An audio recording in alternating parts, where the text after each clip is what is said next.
Hey, what up, everybody? It's your boy Carson Fox from Fox on West Virginia Mountaineers Sports with another special video, the second of my two for this week. And it has to all do with the upcoming matchup with West Virginia and Houston, which I will do the pregame for that game later this week. But I want to talk about why this is such a big one, and it's really the elephant in the room. It's the reason why this game has been marked on the schedule since the schedule was released last late winter, and it's because West Virginia is playing against its old head coach in Dana Holgorsen. It's the first time that West Virginia has matched up against a former head coach since the Mountaineers lost to Bobby Bowden back in the 2010 Gator Bowl on New Year's Day. You can all probably remember that one, how ceremonious it was for that reason, given that it was Bowden's last game as the head coach of the Florida State Seminoles, second all-time at that point in time in career wins in college football. Bobby Bowden being the head coach of the Mountaineers all the way up until the late 70s. 1976 was his last season. Burned in effigy, went to Florida State, and the rest is history. He becomes that's a video I might make for this upcoming offseason about why I think that West Virginia has a Bobby Bowden curse, but I digress. That West Virginia is facing off against Dana Holgorsen, who was the second, and still is, the second winningest head coach in program history with 61 wins in 8 seasons, only behind the greatest of all time in Don Nehlen with 149 wins in 21 seasons. Holgorsen also had one of West Virginia's most exciting victories in all of program history, the 2012 Orange Bowl, led by Geno Smith, Tavon Austin, and Stedman Bailey, in which West Virginia was able to win 70-33. So there's a lot with the added benefit of hindsight in history why the Dana Holgorsen era maybe not necessarily was as bad as we remember, or for really my point of this is what I want to say is this past week that player Stedman Bailey tweeted, and this is what I think should be the theme for this week, that West Virginia needs to punish Dana Holgorsen. Now, I want to give you 3 reasons as to why I think that that's true, that West Virginia owes its former head coach in the form of a big spanking on Thursday night down in Houston. But here's why I want to back up a little bit and say, with the added benefit of history. If you look at it, Dana Holgorsen was a 39-year-old first-time head coach coming from the offensive coordinator at Oklahoma State under Mike Gundy, so was really mentored,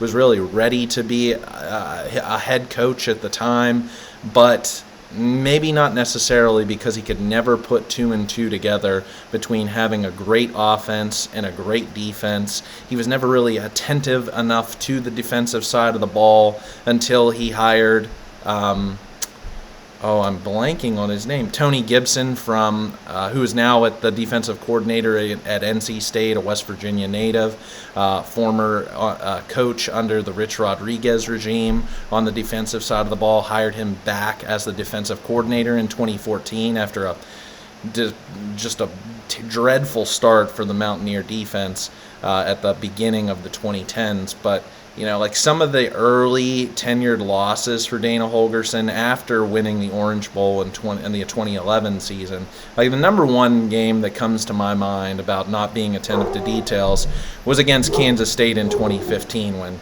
it was a back-and-forth matchup, senior night at home in Morgantown.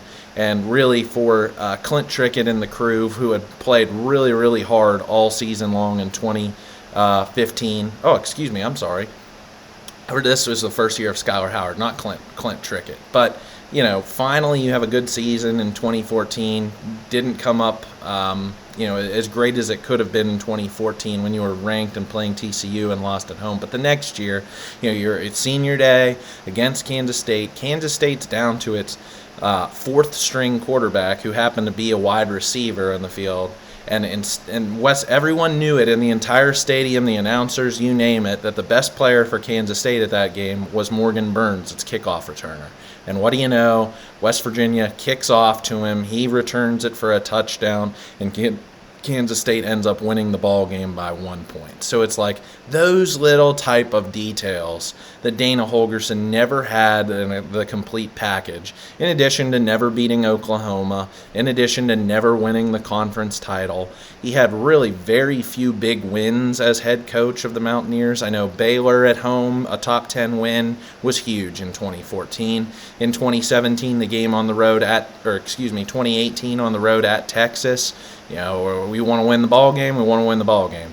Let's go for it. Like that. That'll always be a great play. That game will be always one of the fondest memories of mine of West Virginia football throughout the year. Winning that one at DK Royal Stadium.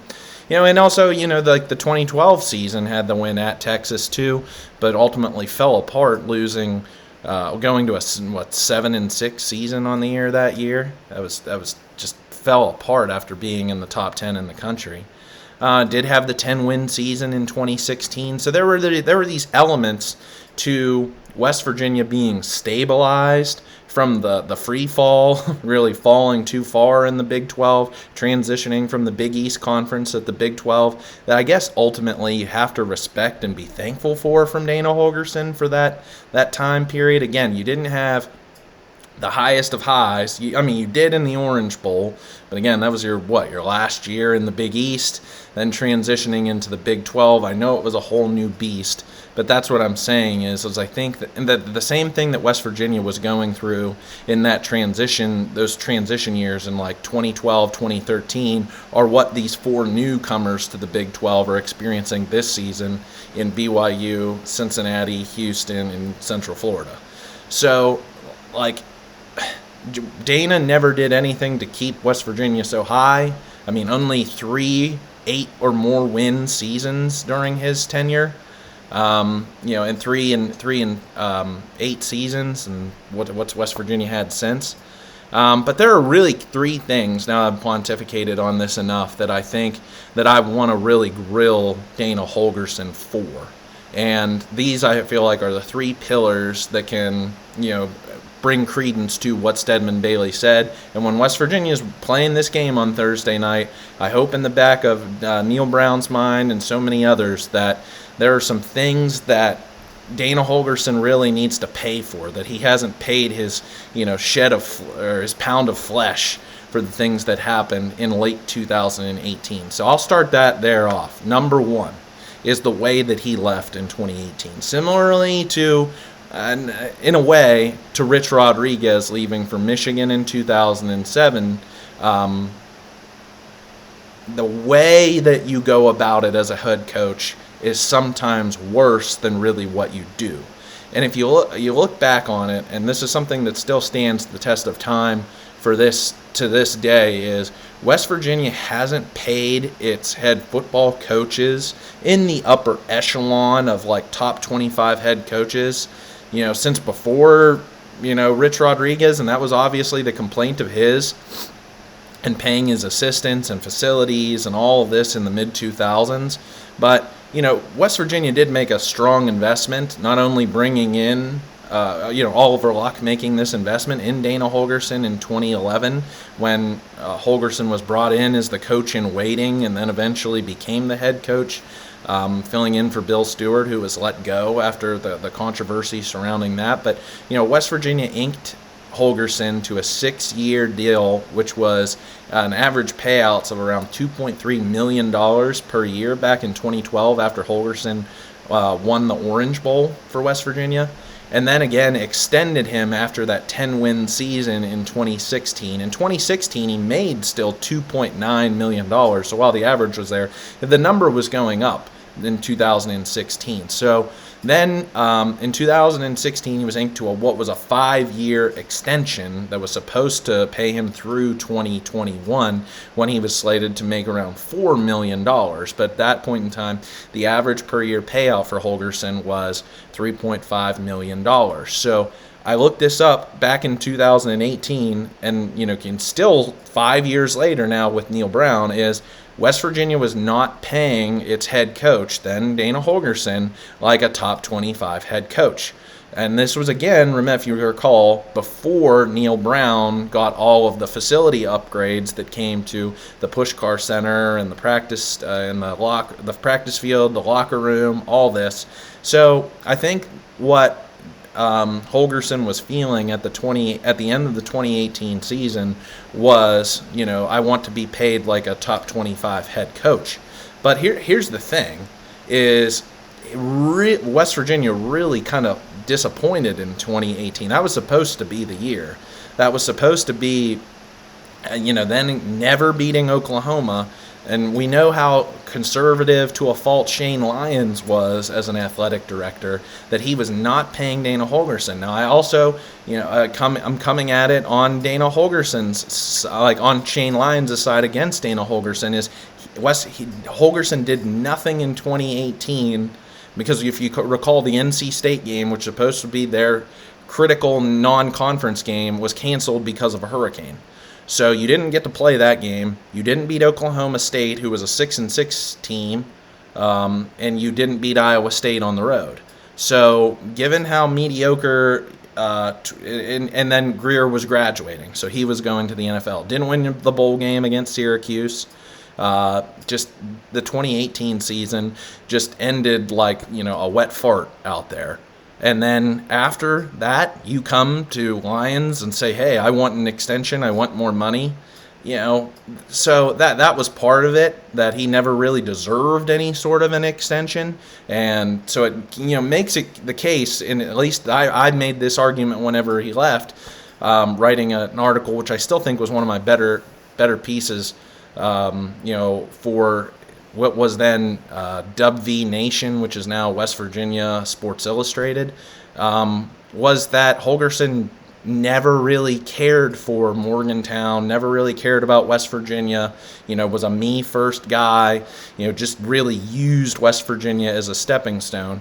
And that's what really created the perception that West Virginia was no better than a G5 program when that he wasn't really up for the challenge of West Virginia. And I understand, realistically, I understand how difficult the challenge is that it is to recruit and coach at West Virginia, given the challenges in recruiting with, you got Ohio on your west side and Ohio State, you got Pennsylvania and Penn State to your east, like Maryland's always, and Virginia Tech are always going to be your players that you battle for in the mid-Atlantic, and then as you get more south, you start fighting against those SEC schools. So it's a challenging place to recruit.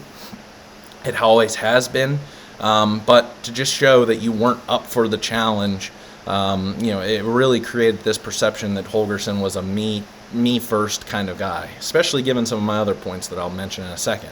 So with that, with also the way that he left, in 2018, never recruiting Darnell Wright, 5-star left tackle from down in Huntington, who ends up becoming a first-round draft pick and is tearing it up already for the Chicago Bears in the NFL.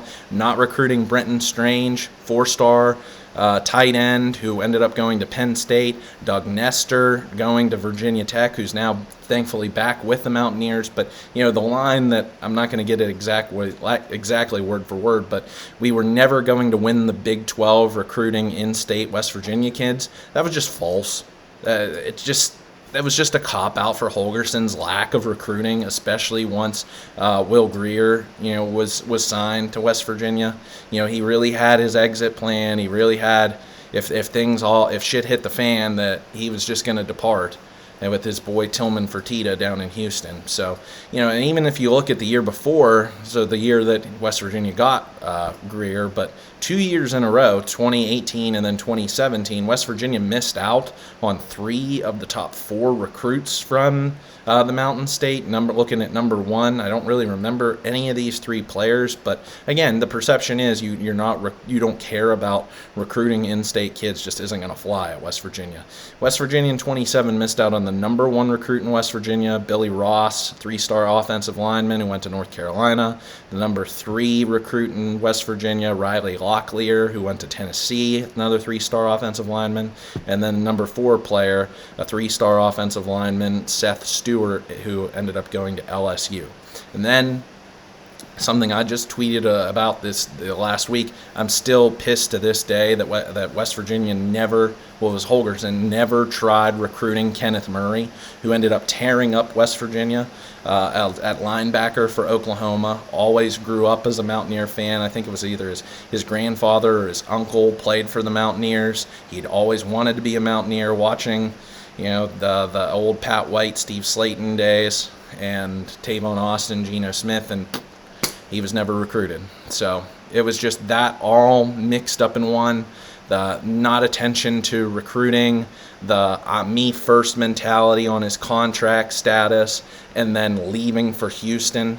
It just created this whole dynamic that Dana Holgorsen was just using West Virginia the entire time, and then he bailed when the going got tough, and he left and wasn't up for the challenge. So sayonara. The second, and really then the aftermath is what my second point is, what West Virginia had to deal with in 2019. Now, I don't want to go down that rabbit hole because I feel like I've fought this or talked this talk. This is ongoing story, and we can debate how much was Holgorsen's fault, how much was Neil Brown's fault, especially as you got into 2020, 2021, and 2022 with the opening of the transfer portal and NIL and all that jazz and everything that happened with Vic Kenning, the defensive coordinator, and the poisoning of the well that whole situation seemed to happen with Jamal Adai not being promoted defensive coordinator. Instead, Jordan Leslie got the job. Then Adai decides to take Tyke Smith with him to Georgia, and then the next year take Akeem Mesidor off the Mountaineers down to Miami. But so debating whose fault it was, Holgorsen versus Brown, here's what I will say, because that 2019 team did lose two big players to a cheating scandal that we really never got the full details on.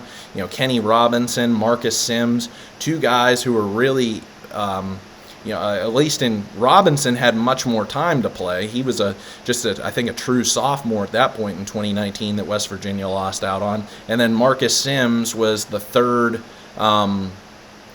dynamic wide receiver behind David Sills and Gary Jennings from the 2018. So both of those players don't retain for 2019.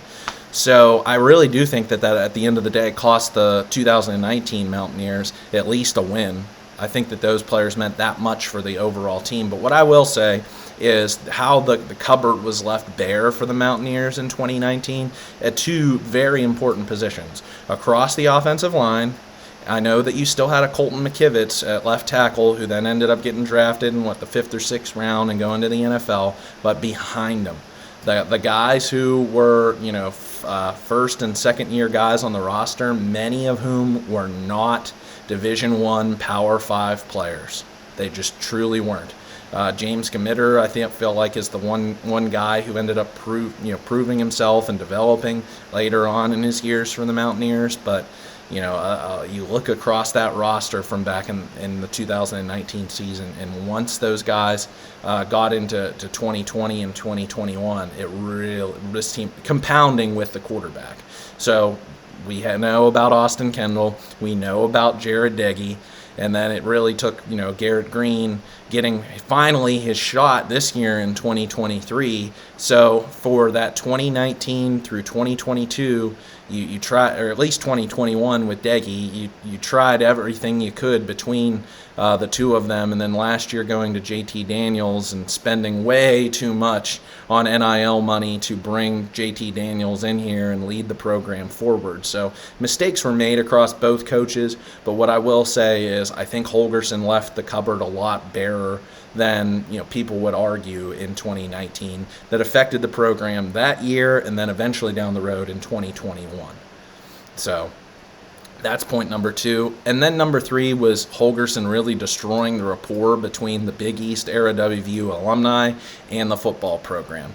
I think the number one case in point is the distance that was created between the football program and Pat McAfee during those days. Now, I know that's a very polarizing topic of why, and this, that, and the other thing of why Pat McAfee hasn't really return to Morgantown the way that you would expect him to, given how feverishly that he defends the program in the national spotlight through his show and throughout the years. But you hear this from so many other players, is that Holgorsen just created this type of Big 12 elitism that he had with his guys. So anyone who came prior, and there were some awesome teams. We think about the Sugar Bowl, the Gator Bowl, the Fiesta Bowl, even the Meineke Car Care Bowl teams. Pat White, Steve Slayton, all those great offensive linemen, defensive players, and then even going back earlier into some of Don Nealon's guys just really weren't welcomed back into the program. So that family type atmosphere that West Virginia always touts, it was really, he rubbed a lot of people the wrong way, was Dana Holgorsen. He was just football all the time, didn't want to have to really recruit. And to be honest with you, he's not really that great of a head coach. He's a great offensive coordinator, I'll give him that. He and Jake Spavital put together some awesome high-powered offenses. But when you put together the complete package, and I talked about this at the end of the last game against TCU, is that Brown's attention to details in so many other places, special teams and defense notably, that West Virginia is so much improved as an entire football team, at least this year, than you comparatively to some of those Holgorsen years. Now, I think the reason why Holgorsen got a lot of the benefit of the doubt and why he, was given a pass many a times was because of his offense. Well, because of the Orange Bowl win, namely, but also because of his offenses. It was all, and West Virginia is an offensive fan base.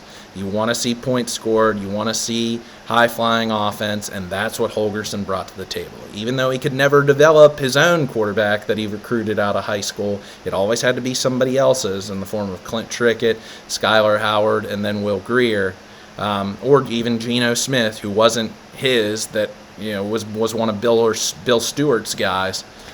He could never really do it himself, but he could put together some high-flying offenses. And granted, if at the end of the season he's fired by Houston, you're not going to bring him back to West Virginia and have the coach who he replaced and had to fight so many years to get West Virginia back to a program, was on the same level of 2018 per se.